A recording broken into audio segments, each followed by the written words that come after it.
Hi, hello, வணக்கம் மக்களே.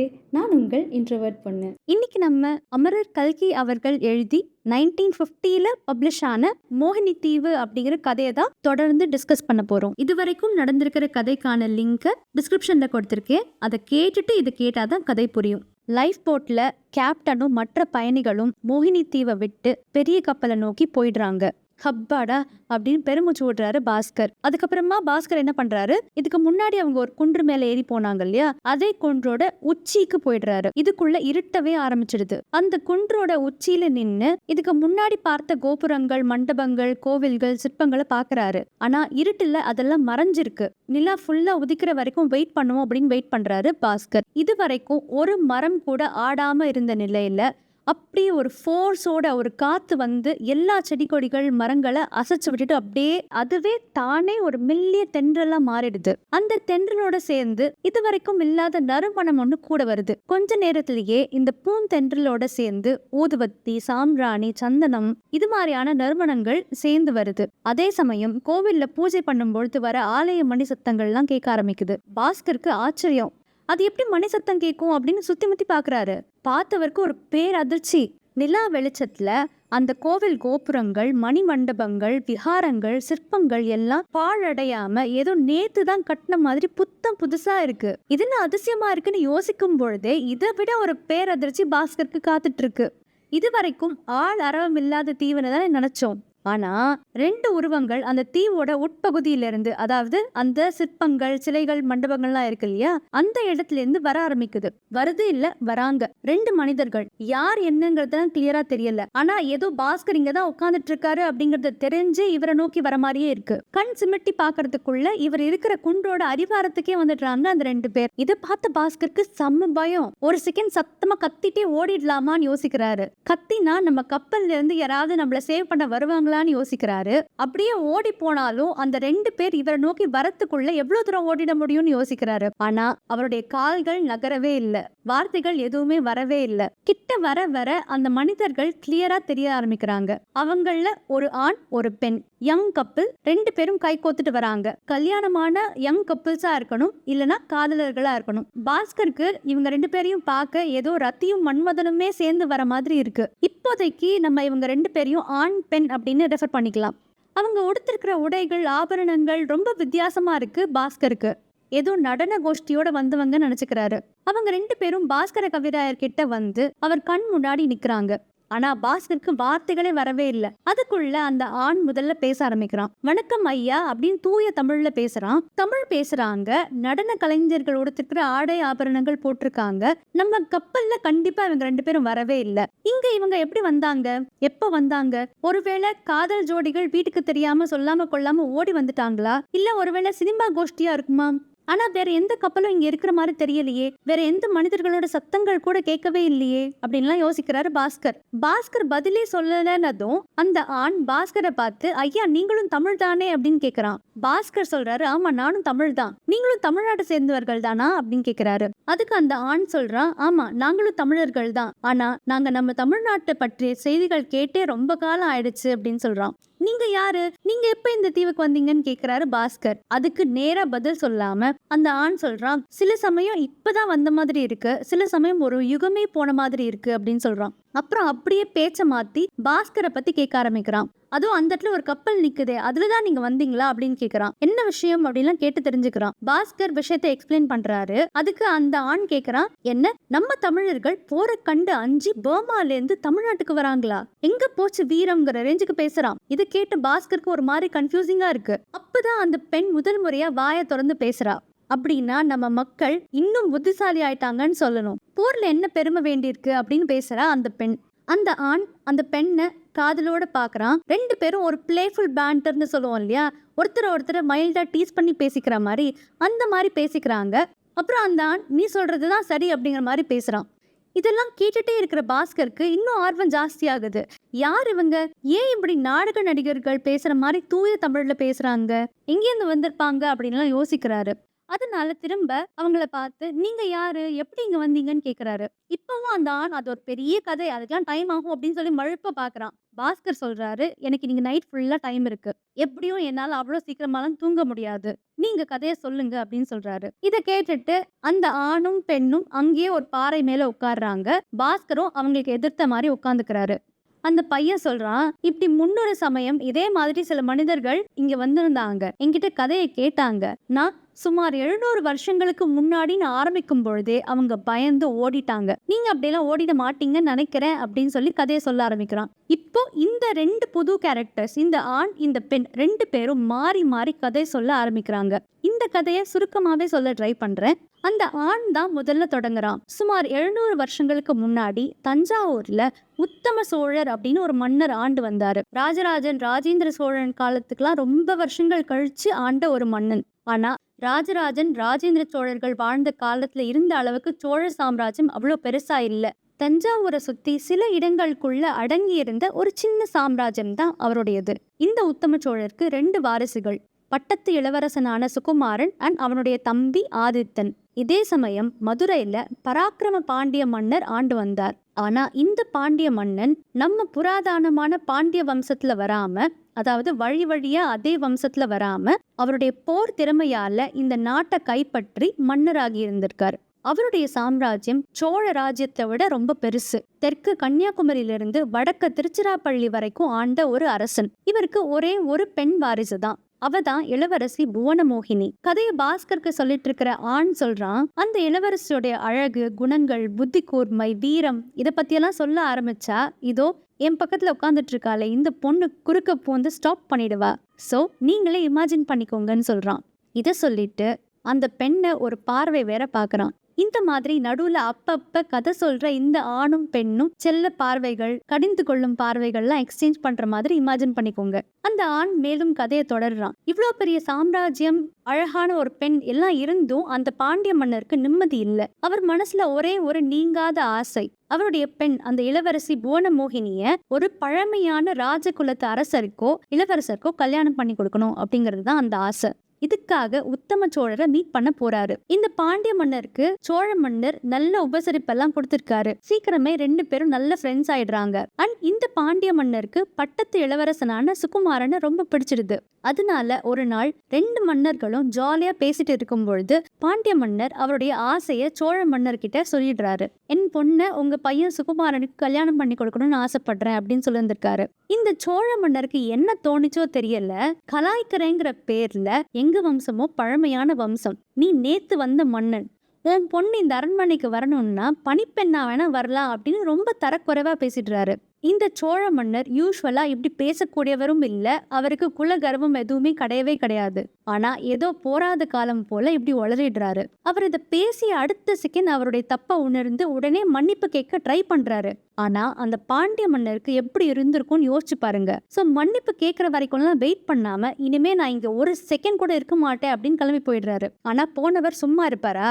ஒரு பெரும் படையவே திரட்டி சோழ ராஜ்யத்தின் மேல போர் தொடுக்கிறாரு. சோழ மன்னருக்கு இந்த காலகட்டத்துல ரொம்ப சின்ன படை தான் இருந்திருக்கு. சோ ரொம்ப ஈஸியாவே பாண்டிய மன்னர் சோழ மன்னரை சிறைப்பிடிச்சிடுறாரு. 2 இளவரசர்களையும் தேடி தேடி பாக்குறாரு. ஆனா கண்ணில் அகப்படவே இல்லை. இதுக்கு காரணம் சில நம்பிக்கைக்குரிய மந்திரிகள் அவங்க 2 பேரையும் சுரங்கப்பாதை வழியா தப்பிக்க வச்சிடுறாங்க.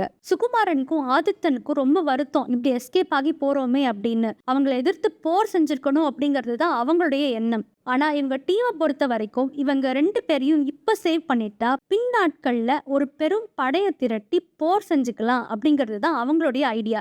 அந்த பாண்டிய மன்னர் சோழ மன்னரை கைது செஞ்சு மதுரைக்கு கூட்டிட்டு போயிடுறாரு. இப்ப நமக்கு கதை சொல்லிட்டு இருக்கிற அந்த ஆண் பெண்ல பெண் கதையை கண்டினியூ பண்றா. அந்த பாண்டிய மன்னரோட கோபத்தை எல்லாம் அந்த சோழ மன்னர் மேலதான் காமிக்கிறாரு. ரொம்ப மோசமா பப்ளிக்ல ஒரு பெரிய தண்டனை கொடுக்கிறாரு பாண்டிய மன்னர். இந்த மோசமான தண்டனைய அவங்க அரண்மனை மேல் மாடத்திலிருந்து பார்த்த இளவரசி புவனமோகினிக்கு ரொம்ப வருத்தமா இருக்கு.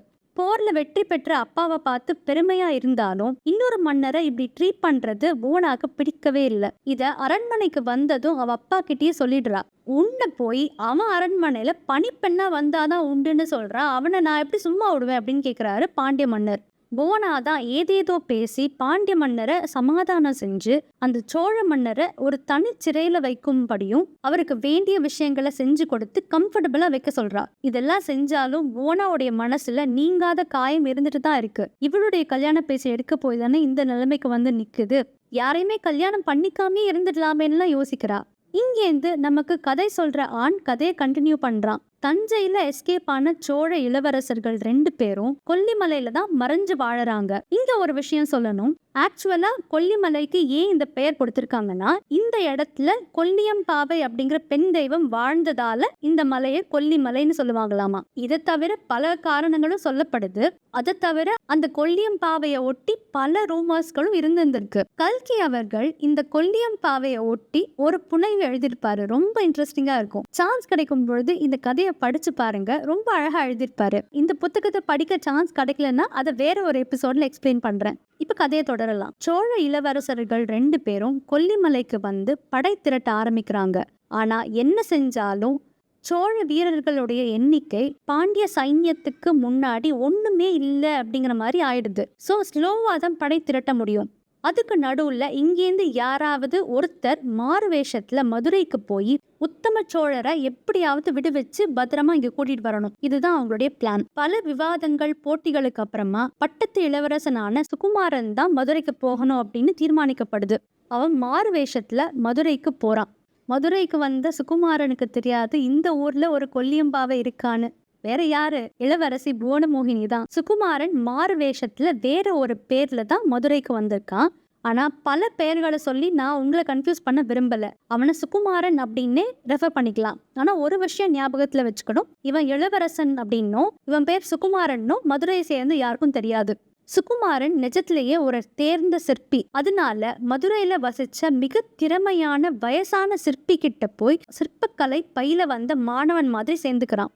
இந்த சிற்பியோடைய பெயர் தேவேந்திர சிற்பி. நம்ம சிற்பின்னு ரெஃபர் பண்ணிக்கலாம். சுகுமாரன் சிற்பி கிட்ட என்ன சொல்றான்? நான் சோழ நாட்டுல சிற்பக்கலை பயின்ற ஒரு பர்சன். ஆனா இப்போ சோழ தேசத்துல எந்த ஆலய பணிகளும் நடக்காததால மதுரையில ஆலய பணி செய்ய விரும்புறேன். அதோட சேர்ந்து சிற்பக்கலையில இன்னும் சில விஷயங்களை நான் கத்துக்கணும் அப்படின்னு சொல்றான். சிற்பிக்கு முதல் நாள்ல இருந்தே இந்த மாணவனை ரொம்ப பிடிச்சு போயிடுது. எக்ஸ்பெக்ட் பண்ண மாதிரியே புவனாக்கும் சிற்பக்கலை மேல ரொம்ப ஆர்வம் ஜாஸ்தி. அது மட்டும் இல்லாம புவனாவும் சிற்பியும் ரொம்ப க்ளோஸ். சிற்பி இந்த கலை மேல இருக்கிற பற்றுனால கல்யாணமே பண்ணிக்கவே இல்லை. சோ புவனா தான் அவருக்கு ஒரு மகள் மாதிரி.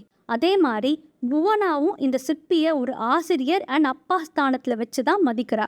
சோ அடிக்கடி சிற்பிய போய் மீட் பண்ணுவா புவனா.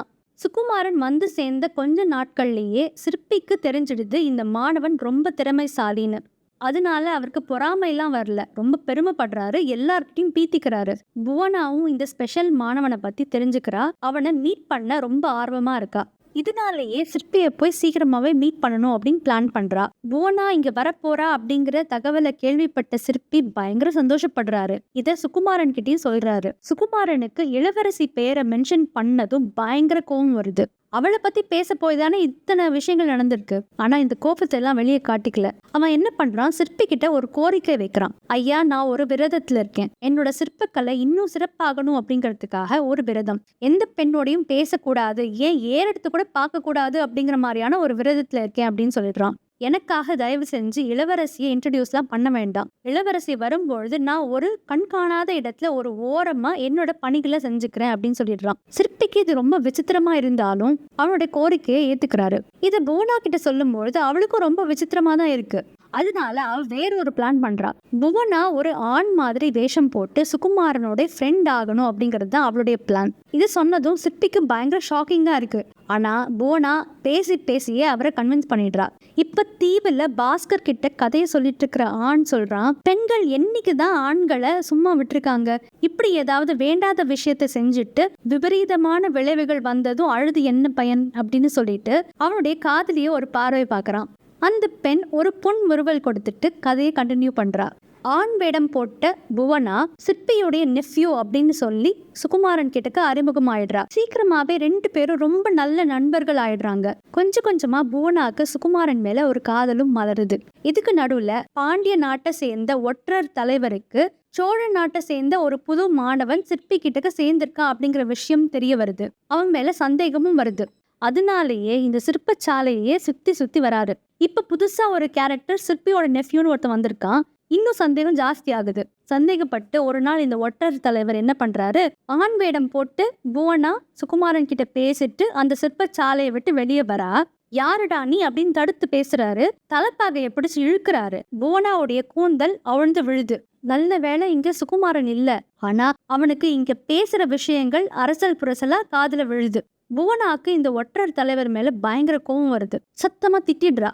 டீப் வாய்ஸ்ல ஆண் மாறியே தான் பேசுறா. சோ சுகுமாரனுக்கு பெண் குரல் கேட்கல. ஆனா இந்த சிற்பியோட நெஃப்யூ நம்ம கிட்டக்கு சாதுவா பேசுறான்.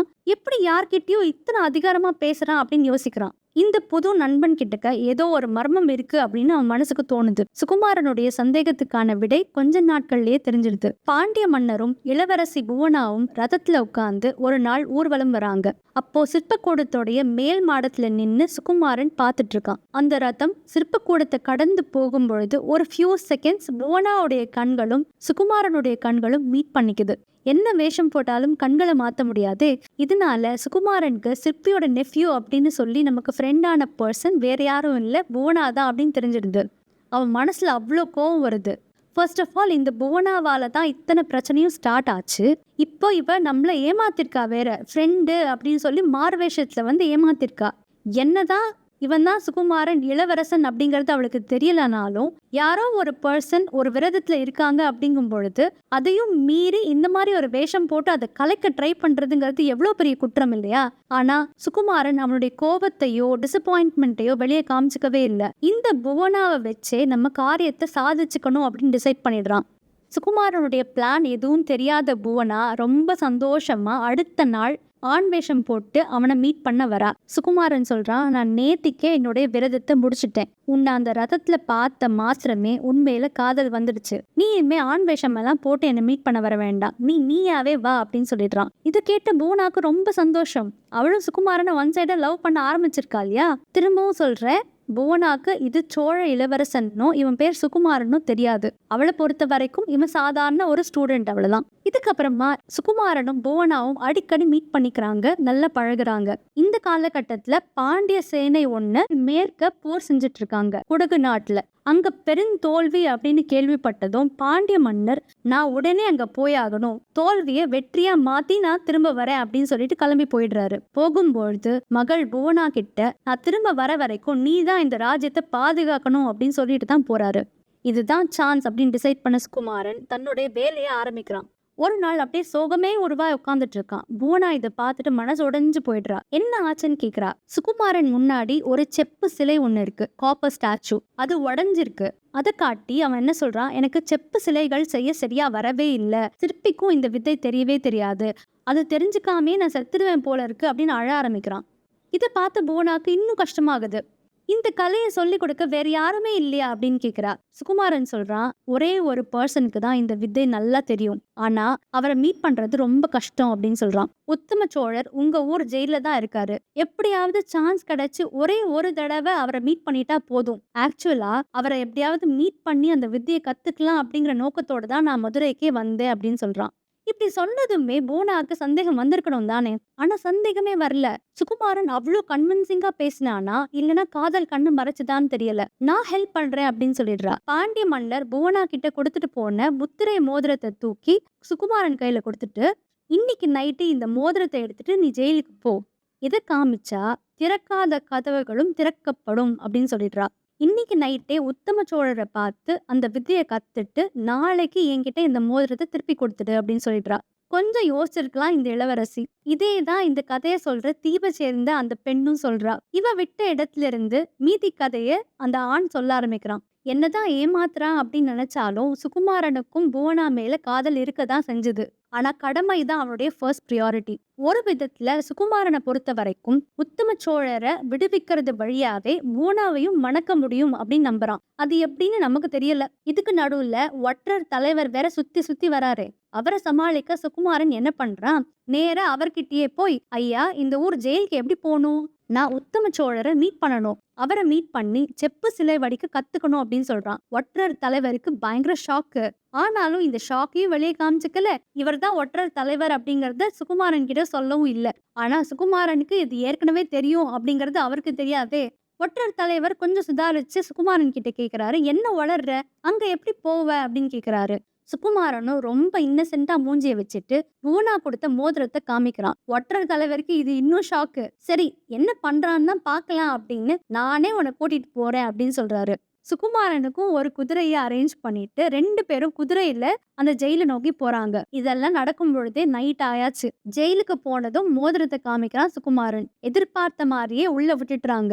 ஒற்றர் தலைவர் கூட இருக்கிறதால கார்ட்ஸ் யாரும் இவங்க கூட உள்ள போகவே இல்ல. உள்ள போய் பார்த்தா ஒரு ரூம்ல உத்தம சோழர் தாடிலாம் வளர்ந்து பார்க்கவே பாவமா இருக்காரு. சுகுமாரன் ஒற்றர் தலைவர் கிட்ட, "நீங்க ரூமுக்கு வெளியவே வெயிட் பண்ணுங்க" அப்படின்னு சொல்றான். ஒற்றர் தலைவர் சிரிச்சுட்டே, "உன்னை இவ்ளோ தூரம் கூட்டிட்டு வந்திருக்கேன், என்ன வெளிய வெயிட் பண்ண சொல்றியா?" அப்படின்னு கேட்டுட்டே அந்த ரூமுக்குள்ள போயிடுறாரு. அவ்வளவுதான், சுகுமாரன் இந்த ஒற்றர் தலைவர் மேல ஒரே பாய்ச்சலா பாஞ்சு கட்டி போட்டுடுறான். உத்தம சோழருடைய ட்ரெஸ் எடுத்து ஒற்றருக்கும், அவருடைய ட்ரெஸ்ஸ உத்தம சோழருக்கும் மாத்தி விட்டுடுறான். இருட்டோட இருட்டா வந்த வழியாவே அப்பாவை கூட்டிட்டு வெளியே போயிடுறான். வந்த குதிரைகள் வெளியே தானே இருக்கு, அதுல ஏறி போறாங்க. அங்கங்க செக் பாயிண்ட்ஸ்ல மோதிரத்தை காட்டி அப்பாவும் பையனும் எஸ்கேப் ஆயிடுறாங்க. என்னதான் எஸ்கேப் ஆனாலும் சுகுமாரனுடைய மனசு ஃபுல்லா மதுரையில தான் இருக்கு, புவனா கிட்ட தான் இருக்கு. இங்க மதுரை அரண்மனையில புவனாக்கு தூக்கமே வரல. நம்ம பாட்டு மோதிரத்தை சுகுமாரனை நம்பி கொடுத்துட்டோமேன்னு ஒரு சைடு உறுத்துது, இன்னொரு சைடு சுகுமாரனுக்கு ஏதாவது ப்ராப்ளம் வந்துடுமோ அப்படிங்கிற பயம் வேற. இதனாலேயே தூங்காம நட்ட நடு ராத்திரி எழுந்து சில கார்ட்ஸை கூட்டிட்டு சிறைச்சாலைக்கு போறா. அங்க போனா சுகுமாரனும் ஒற்றர் தலைவரும் உத்தம சோழரை பார்த்துட்டு கிளம்பிட்டாங்க அப்படின்னு கேள்விப்படுறா. இதை கேட்டதும் ஒற்றர் தலைவரோட ஏன் வந்தான்னு யோசிக்கிறா. ஆனா ஏதோ வந்து பார்த்துட்டு போயிட்டான் அப்படின்னு கேள்விப்பட்டதும் ரொம்ப சந்தோஷப்படுறா. சரி, நம்ம உத்தம சோழரை ஒரு எட்டு பார்த்துட்டு போயிடுவோம் அப்படின்னு உள்ள போறா. உள்ள போய் பார்த்தா செம்ம ஷாக்கு. உள்ள இருக்கிறது சோழர் இல்ல, ஒற்றர் தலைவர். இதை பார்த்ததும் புவனாக்கு தாங்க முடியாத சிரிப்பு வருது. உள்ளூர பயமும் இருக்கு. இவ தானே இதுக்கெல்லாம் பொறுப்பு. பாண்டிய மன்னர் போர்ல இருந்து வந்தது, இவ எப்படி ஃபேஸ் பண்ண போறாங்கிற பயம் இருக்கதானே செய்யும். ஆனா அந்த பயத்தையும் அவமானத்தையும் எல்லாம் வெளியே காமிச்சுக்கல. ஒற்றர் வழியா தான் இவளுடைய காதலன் வேற யாரும் இல்ல, இளவரசன் சுகுமாரன் அப்படிங்கிற விஷயம் தெரிய வருது. தெரிஞ்ச அடுத்த செகண்ட் புவனாவுடைய மனசுல அவ்வளோ இமோஷன்ஸ். ஆனா இது எதையும் வெளியே காமிச்சுக்காம ஒற்றரை, சுகுமாரனையும் சோழ மன்னரையும் பிடிக்க சொல்லி அனுப்புறா. இது கூடவே மந்திரிகள் கிட்டக்க எல்லா விஷயங்களையும் எக்ஸ்பிளைன் பண்ணி ஒரு பெரும் படையவே நாலா பக்கமும் தேட அனுப்புறா. ஆனா மனசுக்குள்ள ஒரு ஓரத்துல சுகுமாரன் எப்படியாவது தப்பிச்சிடணும்னு தோணுது. அவ யோசிச்ச மாதிரியே சுகுமாரனும் அவனுடைய அப்பாவும் கொல்லிமலைக்கு சேஃபா போயிடுறாங்க. ஒற்றர் தலைவரால அவங்கள பிடிக்க முடியல. புவனா மேலேயும் கோபத்தை காமிக்க முடியாது. அதனால சிற்பி மேலதான் எல்லா கோபத்தையும் காமிக்கிறாரு. சிற்பிய அதே சிறைச்சாலையில உத்தம சோழர் இருந்த அதே அறையில சிறை பிடிச்சு வைக்கிறாரு. அதோட நிக்காம குடகுல போர் செஞ்சுட்டு இருந்த பாண்டிய மன்னருக்கும் தகவல் அனுப்பிடுறாரு. ஏற்கனவே அந்த போர்ல பாண்டிய மன்னருக்கு பெரும் காயம் ஏற்பட்டிருந்தது. இந்த செய்தி கேட்டதும் இடிஞ்சு போயிடுறாரு. உடல் அளவுலையும் மனதளவுலையும் ரொம்ப காயப்பட்டு தான் வராரு மன்னர். மன்னராலையும் அவருடைய செல்ல மகள் மேல கோபத்தை காமிக்க முடியாது இல்லையா? அதே சிற்பிக்கு தான் பயங்கர தண்டனை கொடுக்கிறாரு. ஆனா இந்த முறை புவனாவால அவரை கன்வின்ஸ் பண்ண முடியல. சிற்பிய அவருடைய தண்டனையில இருந்து காப்பாற்றவும் முடியல. இதுக்குள்ள இன்னொரு செய்தி, இடி மேல இடி. தப்பிச்சு ஓடிய சுகுமாரனும் அவனுடைய அப்பாவும் பெரும் படைய திரட்டி இங்க வராங்க அப்படிங்கிறது தான் அந்த செய்தி. அவ்வளவுதான், பாண்டிய மன்னர் தலையில இடியே விழுந்த மாதிரி இருக்கு. அவருடைய உடல்நிலை சரியில்லாத சமயத்திலையும் தானே போய் போர் செய்ய போறேன் அப்படின்னு கிளம்புறாரு. ஆனா புவனா அவரை ரெஸ்ட் எடுக்க சொல்லி கன்வின்ஸ் பண்றா. "நான் உங்களுக்கு பதிலா போருக்கு போறேன், சோழர்களை தோற்கடிச்சு வெற்றியோட திரும்ப வரேன்" அப்படின்னு சொல்றா. மன்னரும் பிளெஸ் பண்ணி அனுப்புறாரு. இவ வேண்டுகோளுக்கு ஏற்ப அந்த வயசான சிற்பியையும் விடுவிக்கிறாரு. புவனா போர் செய்ய போறா.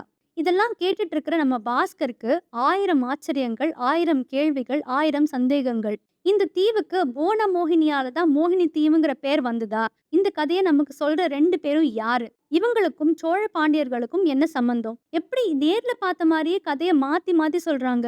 இந்த 2 பேரும் யாரா இருக்கும் நீங்க நினைக்கிறீங்கங்கறத கமெண்ட்ல மென்ஷன் பண்ணுங்க. இப்பதான் பாஸ்கர் இன்னொரு விஷயத்த நோட் பண்றாரு. இந்த ஆணும் பெண்ணும் மாறி மாறி கதை சொல்றாங்க இல்லையா? அதுல ஒரு பேட்டர்ன் தெரியுது. சுகுமாரன் பத்திய விஷயங்கள் அண்ட் சோழ நாட்டுல நடந்த சம்பவங்களை இந்த ஆண் சொல்றான். அதே மாதிரி பாண்டிய நாட்டுல நடந்த சம்பவங்களையும் புவனாவை ஒட்டி வர விஷயங்களையும் இந்த பெண் சொல்றா. இதெல்லாம் வியப்பா இருக்கு பாஸ்கருக்கு. நடுவுல குறுக்க கேள்வி கேட்டு டிஸ்டர்ப் பண்ணவும் மனசு இல்ல. ஃப்ளோவை டிஸ்டர்ப் பண்ணக்கூடாதே அப்படிங்கறதால. அதுக்கு ஏத்த மாதிரியே அந்த ஆணும் பெண்ணும் மாறி மாறி கதை சொல்ல கண்டினியூ பண்றாங்க. இளவரசி புவனா போர்ல பயங்கரமா சண்டை போட்டா. இதுக்கு முன்னாடி போரே செய்யாத புவனாக்கு பயம்னா என்னன்னே தெரியவே இல்லை. பாண்டிய நாட்டு மந்திரிகளுக்கும் மக்களுக்கும் ஒரே பயம். மன்னருக்கு உடம்பு சரியில்லாத பொழுது இப்படி புவனா போருக்கு போய் அவளுக்கு ஏதாவது ஆயிடுச்சுன்னா பாண்டிய நாட்டுடைய ஃபியூச்சர் என்ன ஆகும் அப்படின்னு பயம். முதல்ல சில நாட்கள் சுகுமாரன் அந்த போருக்கு போகவே இல்ல. புவனாவ ஃபேஸ் பண்றதுக்கு அவனுக்கு மனசே வரவே இல்ல. ஆனா போர் பாட்டு முத்திட்டே போகுது. ஒரு பாயிண்ட்ல சுகுமாரன் இவளுடைய படைய ஃபேஸ் பண்ணி தான் ஆகணும் அப்படிங்கிற நிலைமை வருது. ஆனா சுகுமாரன் போர்ல ஜாயின் பண்ண சமயம் பாண்டிய சேனை ஏற்கனவே களைப்பா இருந்த ஒரு நேரம். இதுக்கு நடுவுல இளவரசி புவனா போர்க்களத்திலேருந்து திடீர்னு காணாம போயிட்டா அப்படிங்கிற செய்தியும் கிடைக்குது. சுகுமாரன் என்ன நினைக்கிறான்னா, புவனாக்கு இவனை ஃபேஸ் பண்ண தைரியம் இல்லாம ஓடிட்டா அப்படின்னு. மத்த பாண்டிய வீரர்களை ஓட ஓட விரட்டுறாங்க சோழர்கள். எல்லாரும் ஆரவாரம் பண்ணும்பொழுது சுகுமாரனுக்கு ஒரே கவலை. புவனாக்கு என்ன ஆயிருக்கும்? புவனா பயந்தெல்லாம் ஓடி போல. போர் நடந்துட்டு இருக்கும் பொழுதே இவங்களுக்கு ஒரு செய்தி வந்திருக்கு. பாண்டிய மன்னர் இறக்கும் தருவாயில இருக்காரு அப்படிங்கிற செய்தி தான் அது. புவனாவ போர்க்களத்திலிருந்து பாண்டிய மந்திரிகள் சேஃபா அவ அப்பாவை பார்க்கறதுக்காக கூட்டிட்டு போயிருக்காங்க. இறக்கும் தருவாயில இருந்த பாண்டிய மன்னன் புவனாவ ஆறத் தழுவி வீர மங்கையா போர் செஞ்சதுக்கு பாராட்டுகள் சொல்றாரு. அவ செஞ்ச குற்றத்தையும் மன்னிக்கிறாரு. அவர் என்ன சொல்றாருன்னா, சோழர்கள் நான் இறந்த பின் போரை கண்டினியூ பண்ண மாட்டாங்க, உன்னோட சண்டைக்கு வரமாட்டாங்க. அப்படி நிறுத்தினா நீயும் போர் செய்யக்கூடாது, நீ அவங்களோட சமாதானமா போ அப்படின்னு சொல்றாரு. உனக்கு மனசுக்கு பிடிச்சவனை கல்யாணம் பண்ணி சந்தோஷமா இரு அப்படின்னு சொல்லிட்டு இறந்துடுறாரு. புவனாக்கு சுகுமாரன் மேல இருந்த காதல் மறைஞ்சு கோவம் தான் ஜாஸ்தி ஆகுது. ச்சே, இப்படி ஒரு நிலைமைக்கு நான் கொடுத்த மோதிரம் ஒரு பிரதான காரணமாயிடுச்சேன்னு ஃபீல் பண்றா. இனிமே நான் உயிரோட இருந்து என்ன பயன் அப்படின்னு யோசிக்கிறா. அப்பா போரை நிறுத்த சொல்லிருந்தாலும் மறுபடியும் போருக்கே போறா. இன்னும் ஆக்ரோஷமா சண்டை போடுறா. சுகுமாரன் ஏற்கனவே அவனுடைய படைக்கு இளவரசியை காயப்படுத்த கூடாதுன்னு கட்டளை போட்டிருக்கான். ஒரு பாயிண்ட்ல புவனா தன்னைத்தானே அழிச்சுக்க ட்ரை பண்றா அப்படிங்கிறத உணர்ந்த சுகுமாரன் அவளை சிறை பிடிச்சிடுறான். சுகுமாரனுக்கு புவனாவை பார்த்து ஆறுதல் சொல்லணும், மன்னிப்பு கேட்கணும்லாம் தோணுது. ஆனா அவனுடைய படை வீரர்கள் சூழ்ந்து இருக்கிற நிலைமையில இதெல்லாம் கேட்க அவனுடைய ஈகோ இடம் கொடுக்கல. ஈகோ தாங்க எல்லாத்துக்கும் பிரச்சனை. உத்தம சோழர் ரொம்ப சந்தோஷமாவும் பெருமையாவும் ஃபீல் பண்றாரு. பாண்டிய நாட்டையே நாங்க கைப்பற்றிட்டோம் அப்படின்னு. சுகுமாரன் மன்னர்கிட்ட போய் புவனாவை விடுவிக்கணும் அப்படின்னு சொல்றான். ஆனா மன்னர் அதை ஏத்துக்கவே இல்லை. புவனாவை கல்யாணம் பண்ணிக்க போறேன் அப்படின்னு சொன்னா எரிமலையா வெடிக்கிறாரு. அவர் கோபம் தனிய சில நாட்கள் வெயிட் பண்ணிட்டு பேசலாம்னு டிசைட் பண்ணிடுறான். இதுக்கு நடுவுல அவனுடைய காதலிய வேற பாசிஃபை பண்ணணும் இல்லையா? புவனா சிறையில பல எண்ணங்களோட இருக்கா. யுத்த காலத்திலேயே செத்துருக்கணும்லாம் யோசிக்கிறா. சுகுமாரன் மேல இருந்த கோபம் தனியவே இல்லை. சுகுமாரன் ஒரு பணிப்பெண் கிட்ட சோழ முத்திரை மோதிரத்தை கொடுத்து புவனா கிட்ட கொடுக்கும்படி சொல்றான். பின்னாடியே இவனும் போறான். அந்த பணிப்பெண் புவனா கிட்ட அந்த மோதிரத்தை கொடுத்துட்டு, இதுக்கு முன்னாடி நீங்க இளவரசருக்கு ஹெல்ப் பண்ண மாதிரி இப்ப அவர் உங்களுக்கு ஹெல்ப் பண்ண நினைக்கிறாரு அப்படின்னு சொல்றா. இதை வச்சு நீங்க இங்கேருந்து தப்பிக்க முடியும் அப்படின்னு சொல்றா. ஆனா புவனா அதை வாங்க மறுக்கிறா. அவனையே வச்சுக்க சொல்லி இந்த மோதிரத்தை, எனக்கு நயவஞ்சகனுடைய உதவி எதுவும் தேவையில்லைன்னு சொல்லிடுறா. சுகுமாரன் கெஞ்சி கேட்டு பாக்குறான். ஆனா அவ இறங்கி வரவே இல்லை. நான் இந்த சிறையிலேயே என்னுடைய மீதி நாட்களை கழிச்சு இங்கேயே மாண்டு போறேன்னு சொல்லிடுறா. நம்ம காதல் மேல ஆணை அது இதுன்னு இன்மொழி பேசினாலும் புவனா கேட்கறதா இல்லை. நான் காதலிச்சது அந்த சிற்பக்கலை மாணவனை, ஒரு எளிய குடிமகனை, இளவரசனை இல்லை அப்படின்னு சொல்லிடுறா. இதை கேட்டதும் சுகுமாரன் அவளை பார்த்து கேட்குறான், சப்போஸ் நான் ஒரு சாதாரண சிற்பக்கலை பயிலும் நபரா இருந்தா என்ன கல்யாணம் பண்ணிப்பியா அப்படின்னு கேட்குறான். புவனா ஒரு விரக்தியோட சொல்றா, நடக்காத விஷயத்த கேட்டு என்ன பயன்? சிறையில இருக்கிற ஒரு கைதிய நாடாள போற இளவரசன் கல்யாணம் பண்ணிக்க முடியவே முடியாதுன்னு சொல்லிடுறா. ஆனா சுகுமாரன் எடுத்த முடிவு வேற. நேரா அவன் அப்பா கிட்ட போய், இந்த இளவரசர் பட்டம் எனக்கு வேண்டாம், உங்களுக்கு அப்புறமா ஆதித்தன் இந்த சாம்ராஜ்யத்தை பார்த்துக்கட்டும், நான் ஏன் புவனாவோட சேர்ந்து நாடு நாடா போய் சிற்பக்கலையை வளர்க்க போறேன்னு சொல்லிடுறான். இதுக்குள்ள சோழ அரசருடைய கோபமும் தணிஞ்சுதான் இருந்தது. சோழ அரசர் என்ன சொல்றாரு, உன்னுடைய விருப்பப்படியே செய், நான் உனக்கு பல கப்பல்களும் ஆயுதங்களும் சேனைகளும் தரேன், நீ எங்கெல்லாம் போறியோ அங்கெல்லாம் சோழ ராஜ்யத்தை நிலைநாட்டணும் அப்படின்னு சொல்லிடுறாரு. சுகுமாரனும் ஓகே சொல்லிடுறான். ஆயுதங்கள் படைகளோட சேர்த்து சிற்ப வேலைக்கான கருவிகளையும் சிற்பக்கலை வல்லுநர்களையும் சேர்த்துக்கிறான். மதுரையில இருந்த தேவேந்திர சிற்பியையும் அழைச்சிக்கிறான். புவனாவையும் கன்வின்ஸ் பண்ணிடுறான். 2 பேரும் கல்யாணம் பண்ணிக்கிறாங்க. உத்தம சோழர் கிட்ட புவனா மன்னிப்பு கேட்கிறா. அவரும் புவனா கிட்ட மன்னிப்பு கேட்கிறாரு. முதல்லயே உங்க அப்பா கிட்ட நான் உங்க கல்யாணத்துக்கு சம்மந்தம் சொல்லியிருந்தா இவ்வளவு பிரச்சனை வந்திருக்கவே வந்திருக்காது அப்படின்னு சொல்றாரு. பிளெஸ் பண்ணி 2 பேரையும் அனுப்புறாரு. 2 பேரும் நாடு நாடா போறாங்க, சோழ ராஜ்யத்தை நிலைநாட்டுறாங்க, பல சிற்பங்கள் வடிக்கிறாங்க. ஒரு பாயிண்ட்டுக்கு மேல போர் எதுவும் வேண்டான்னு டிசைட் பண்ணி வெறும் சிற்ப கருவிகளையும் சிற்பிகளையும் மட்டும் கூட்டிட்டு பல நாடுகளுக்கு போறாங்க. இப்படி பயணம் செஞ்ச போதுதான் நாங்க இந்த தீவுக்கு வந்தோம். இங்கேயே செட்டில் ஆயிடலாம் அப்படின்னு இவ சொன்னதால இங்கேயே செட்டில் ஆயிட்டோம் அப்படின்னு சொல்றான் அந்த ஆண். இவ்வளோ நேரம் கதை சொன்ன இந்த ஆணும் பெண்ணும் தேர்ட் பர்சன் பாயிண்ட் ஆஃப் வியூலேயே பேசியிருப்பாங்க. ஆனால் திடீர்னு வந்தோம் செட்டில் ஆனோம் அப்படின்னு ஒரு ஃபர்ஸ்ட் பர்சனில் பேசினதும் பாஸ்கருக்கு பல்ப் எரியுது. அப்போ நீங்கள் யார் அப்படின்னு கேட்குறாரு. விடிய விடிய ராமாயணம் கேட்டு சீத்தைக்கு ராமன் சித்தப்பான்னு சொல்கிற மாதிரி இல்லை இருக்குது அப்படின்னு சொல்கிற அந்த பெண். நீங்கள் தான் இளவரசன் சுகுமாரனா, நீங்கள் தான் இளவரசி புவனமோகினியான்னு கேட்குறாரு பாஸ்கர். அதுக்கு சுகுமாரனும் புவனாவும் ஒரு புன்முறுவல் கொடுக்குறாங்க. கொஞ்ச நேரத்திலேயே கண் முன்னாடி இருந்த 2 பேரும் மாயமாக மறைஞ்சிடுறாங்க. பாஸ்கர் கண்கள் இருண்டு அப்படியே மயங்கிடுறாரு. முழிச்சு பார்த்தா அடுத்த நாள் மார்னிங்கே வந்தாச்சு. கண்டது கனவா நிஜமா பேயா என்னன்னே தெரியாம முழிக்கிறாரு பாஸ்கர். இதே சமயம் கரையை நோக்கி ஒரு லைஃப் போட் வருது. இந்த தடவை லைஃப் போட்டை மிஸ் பண்ணிடக்கூடாதுன்னு சொல்லி சத்தம் போட்டுட்டு ஓடி போய் லைஃப் போட்டில் அப்புறம் பெரிய கப்பலில் ஏறி சென்னைக்கு வந்துட்டேன் அப்படின்னு சொல்லி கதையை முடிக்கிறாரு பாஸ்கர். இந்த கதை எப்படி ஸ்டார்ட் ஆச்சு ஞாபகம் இருக்கா? ரைட்டர் கிட்டக்க பாஸ்கர் பீச்சில் உட்காந்து சொல்ல ஆரம்பித்த கதை இங்கே தான் முடியுது. இவ்வளோ நேரம் கதை கேட்ட ரைட்டர் ஸ்தம்பிச்சு உட்காந்துட்டு இருக்காரு. உங்கள் மோகினி தீவை எனக்கும் பார்க்கணும் போல இருக்குன்னு சொல்கிறாரு. என்னை கூட்டிகிட்டு போவீங்களா அப்படின்னு கேட்குறாரு. பாஸ்கர் சொல்கிறாரு, கண்டிப்பாக கூட்டிகிட்டு போகிறேன். ஆனால் நீங்கள் இந்த கதையை நம்புறீங்களா? நான் இந்த கதையை பல பேர்கிட்ட சொல்லும் பொழுது யாருமே நம்பவே இல்லைன்னு சொல்கிறாரு. அவங்க நம்பலன்னா என்ன, நான் நம்புறேன்னு சொல்றாரு ரைட்டர். கல்கி அவர்கள் ஆடியன்ஸான நம்மளை நோக்கி ஒரு கேள்வி கேட்கிறாரு. இந்த கதையில அவநம்பிக்கையான விஷயம்னு ஏதாவது இருந்துதான் என்ன? நிஜத்துல நடந்தாதான் நம்பணுமா? ஒரு கவிஞரோட கற்பனை உலகத்துல நடக்கிற விஷயங்களை உண்மை இல்லைன்னு சொல்றதுக்கு நம்ம யாரு? இந்த இடத்துலயே கல்கி அவர்கள் கதையை முடிச்சிடுறாரு. நீங்க என்ன நினைக்கிறீங்க? இது நிஜமாவே நடந்திருக்குமா, இல்ல கல்கி அவர்கள் ஏற்கனவே பாஸ்கருக்கு கவிராயர் பட்டமெல்லாம் கொடுத்து நமக்கு ஹிண்ட் கொடுத்துட்டாரா? கமெண்ட்ல மென்ஷன் பண்ணுங்க. இந்த கதையை கண்டிப்பா படிச்சு பாருங்க. ஏற்கனவே படிச்சிருந்தாலும் கமெண்ட்ல மென்ஷன் பண்ணுங்க. இது பிரதானமா ஃபிக்ஷன் தான், ஆனா 1940s நடந்த சில உண்மையான நிகழ்வுகளையும் மென்ஷன் பண்ணியிருப்பாரு கல்கி அவர்கள். ரொம்ப இன்ட்ரெஸ்டிங்கா இருக்கும். இந்த கதை பிடிச்சிருந்தா லைக் பண்ணுங்க, சேனலுக்கு சப்ஸ்கிரைப் பண்ணுங்க. அடுத்த எபிசோட்ல சந்திக்கலாம். நன்றி, வணக்கம்.